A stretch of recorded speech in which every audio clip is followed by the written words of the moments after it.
Bulletin का आगाज करेंगे और सबसे पहले बढ़ती हुई महंगाई पर बात होगी। अवामी सवारी जमीन पर कीमतें आसमान से भी आगे निकल गई। होंडा कंपनी ने मोटरसाइकिल की कीमतें 3,000 से 9,400 रुपए तक बढ़ा दी हैं। होंडा मोटरसाइकिल्स की कीमतों में एक बार फिर से इजाफा कर दिया गया। होंडा 70 सीसी बाइक 3,000 बढ़कर 97,900 रुपए की हो गई।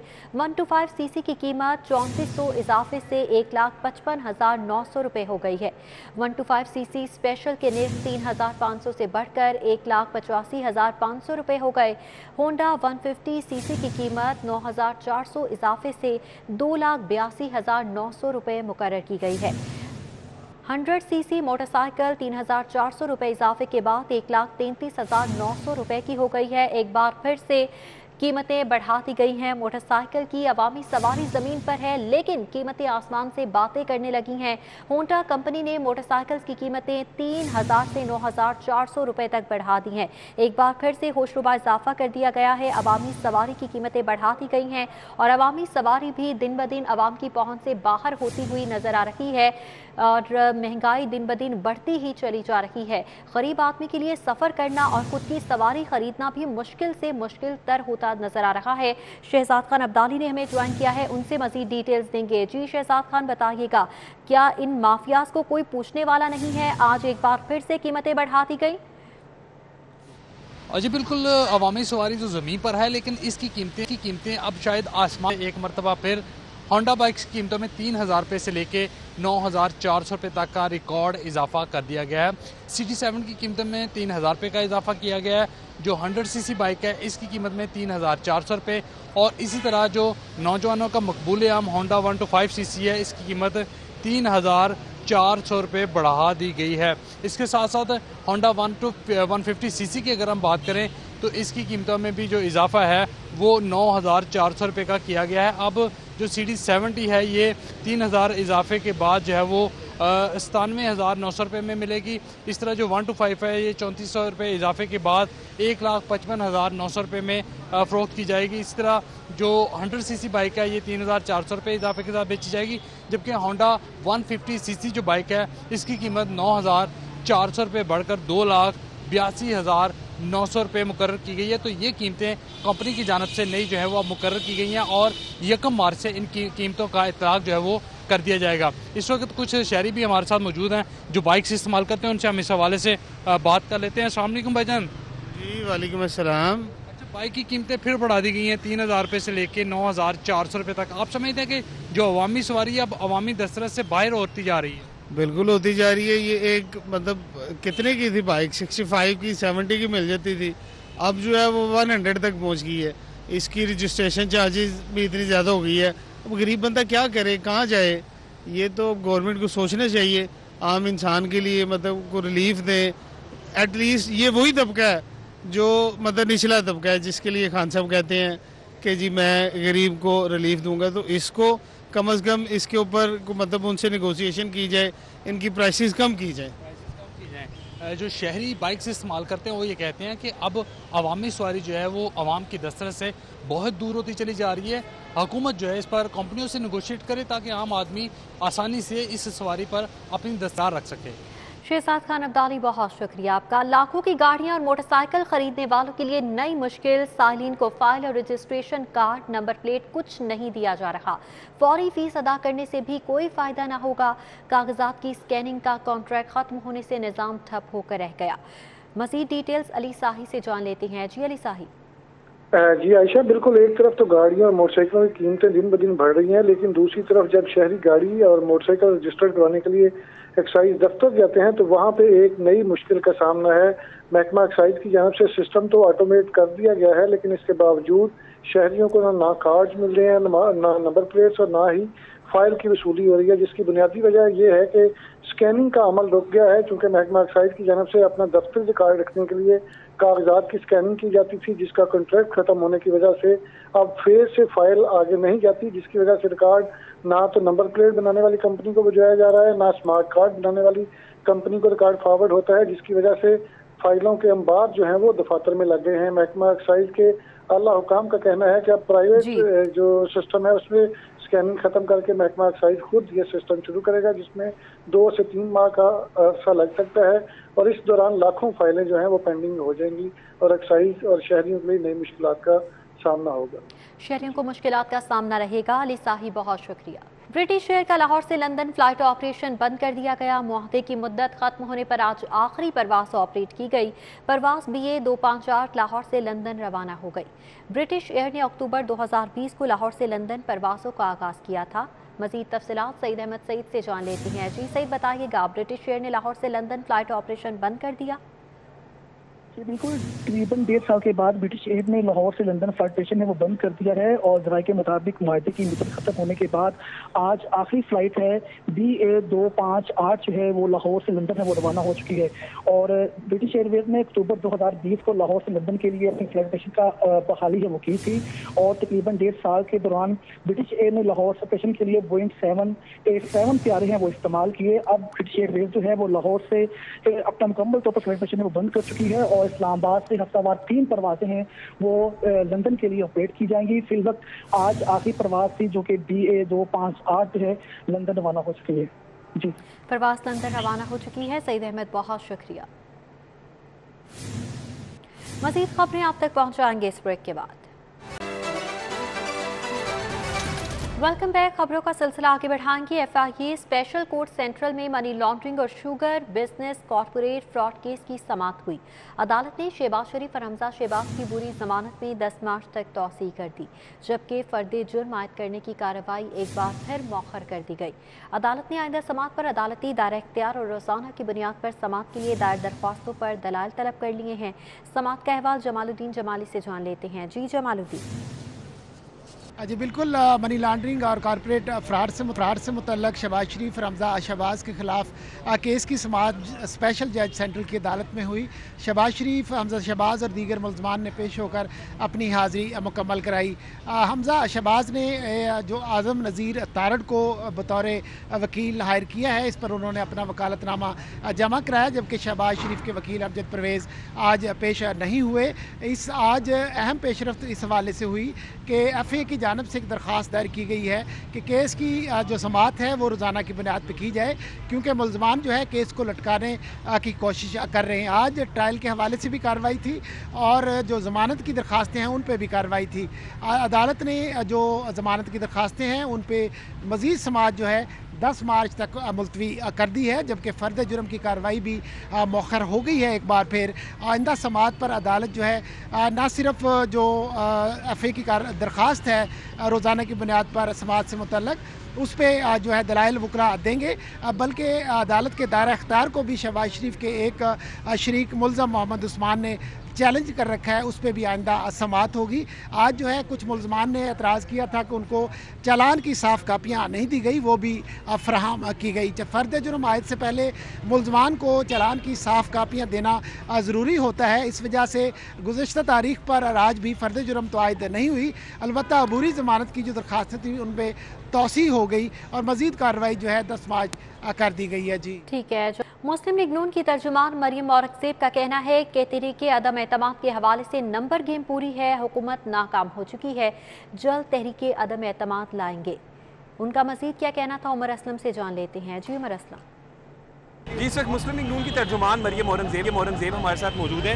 मैडम, तहरीक अदम एतमाद के हवाले से बहुत बात हो रही है, तहरीक इंसाफ के कितने अरकान असम्बली की तादाद क्या है जो अभी भी आपसे राब्ते हैं? ये इंशाल्लाह पता चलेगा जिस वक्त तहरीक अदम एतमाद का वोट होगा कि इमरान साहब के जो एलाइज हैं, जो उनके मेंबरान कौमी असम्बली हैं, वो अपने हलकों में नहीं जा सकते, अपने वोटर्स को अपनी शक्ल नहीं दिखा सकते, क्योंकि जिस किस्म की नालायकी, नाअहली, चोरी और करप्शन और जिस वक्त किस्म की भूख, अफलास, महंगाई, बेरोज़गारी इस वक्त मुल्क के अंदर है, पाकिस्तान की आवाम जिसका सामना कर रही है, इन लोगों को टिकट देने के लिए लोग नहीं मिलेंगे। ये इस तरह इबरत का निशान बने। डेडलॉक है तहरीक अदम एतमाद के हवाले से पीपल्स पार्टी और आप में या अदम एतमाद में तमाम अपोजिशन जो है वो इकट्ठी है। आपने ये देखा कि जितनी मीटिंग शहबाज शरीफ साहब ने की और जहाँ जहाँ जो अकट एक बना है, और अकट सिर्फ इमरान साहब को, इस नलायकी को, नाअहली और करप्शन को घर भेजने के लिए। नंबर गेम पूरी है। कोई नंबर गेम पूरी है तो अदम एतमाद आएगा ना, वैसे तो नहीं आएगा। और इसी महीने आ जाएगा मार्च में जब क़यादत फैसला करेगी। जब क़यादत फैसला करेगी मोदी के अदम एतमाद आ जाएगा। नंबर गेम पूरी है। उमर असलम, बहुत शुक्रिया। मुस्लिम लीग काफ और जमात इस्लामी की क़यादत का राबता। अमीर जमात इस्लामी सिराजुल हक आज चौधरी शुजात हुसैन की क़यादत करेंगे। जमात इस्लामी का वफ़द चौधरी बरादरान से मुलाकात करेगा। मज़ीद तफसीलात उमर अली अकबर से जान लेती हैं। जी अली अकबर, आगाह कीजिएगा। ये लाहौर सियासी सरगर्मियों का मरकज़ बना हुआ है। एक तरफ तो MQM का वक्त जो है वो लाहौर के मिशन पे है, तो दूसरी तरफ जमात इस्लामी और मुस्लिम लीग काफ के कायदीन में राब्ता हुआ है। बताया ये जा रहा है कि अब से कुछ देर के बाद अमीर जमात इस्लामी सिराजुल हक की क़यादत में जमात इस्लामी का वक्त जो है वो मुस्लिम लीग काफ के सरबराह चौधरी शुजात हुसैन की राइशगाह पर पहुंचेगा। चौधरी शुजात हुसैन से मुलाकात की जाएगी। इस मुलाकात में मुल्क की मौजूदा सियासी सूरत हाल के ऊपर तबादला ख्याल किया जाएगा, जबकि जमात इस्लामी की जानिब से चौधरी शुजात हुसैन की इयादत भी की जाएगी। उसके साथ साथ जो है बताया यह जा रहा है कि मुल्क की मौजूदा सियासी सूरत हाल, महंगाई और दीगर अमूर के ऊपर भी तबादला ख्याल किया जाएगा। अपोजिशन की जानिब से तरीके अदम इत्मीनाद की जो बातें की जा रही हैं और तरीके अदम इत्मीनाद की जो कोशिश की जा रही है उसके ऊपर भी मुशावरत की जाएगी। जमात इस्लामी के कायदीन से जो मुलाकात की गई थी साबिक सदर आसिफ अली जरदारी की, उसके हवाले से जमात इस्लामी के कायदीन जो हैं वो मुस्लिम लीग काफ के कायदीन को आगाह करेंगे। उसके साथ साथ जमात इस्लामी की जानिब से महंगाई के खिलाफ जो एक धरने की तहरीक जारी है उससे भी काफ लीग के कायदीन को आगाह किया जाएगा। ठीक है अली अकबर, बहुत शुक्रिया। हम वापस आएंगे इस ब्रेक के बाद। Welcome back. पंजाब हुकूमत की हिफाजतजारी मुहिम के बरक्स पंजाब लैंड रिकॉर्ड अथॉरिटी की बोर्ड मेंबर्स पर नवाजिशात का सिलसिला जारी है। मज़ीद तफसीलात राव दिलशाद हुसैन से जान लेते हैं। जी राव दिलशाद, बताइएगा किस तरह से मेंबर्स को नवाजा जा रहा है? बिल्कुल जी, पंजाब हुकूमत तो दावे कर रही है कि किफ़ायतशारी मुहिम से अरबों रुपए बचाए जा रहे हैं, लेकिन दूसरी जानिब सूरत हाल कुछ इस तरह की है कि पंजाब लैंड रिकॉर्ड अथॉरिटी बिल्कुल पंजाब हुकूमत की किफ़ायतशारी मुहिम के बरअक्स फैसले कर रही है। आपको ये बताएं कि बोर्ड मीटिंग के 16वें इजलास में फैसला किया गया कि जो अजाजिया है बोर्ड मेंबर्स का उसको बढ़ाया जाए। एक मेंबर की जानिब से ये सामने मोहम्मद यासर हंजरा जो कि XPCS ऑफिसर हैं, बोर्ड के मेंबर भी हैं, उनकी जानिब से ये तजवीज़ दी गई, जबकि डॉक्टर साकिब अजीज़ जो कि XPAS सर्विस के जो साबिक ब्यूरोक्रेट हैं उनकी जानिब से ना सिर्फ तईद की गई बल्कि 40 से 50 हज़ार रुपये अजाजिया देने की जो हमायत है वो की गई। तो बोर्ड मीटिंग जिसको चेयर कर रहे थे सरदार अहमद अली खान देशक, उनकी जानिब से भी मंजूरी दे दी गई। तो यूं मुत्तफिका तौर पर मंजूरी दी गई। इस बोर्ड मीटिंग के जो मेंबर्स हैं उनमें senior member board of revenue Riyadh Tarar. Dilshad Hussain, बहुत शुक्रिया।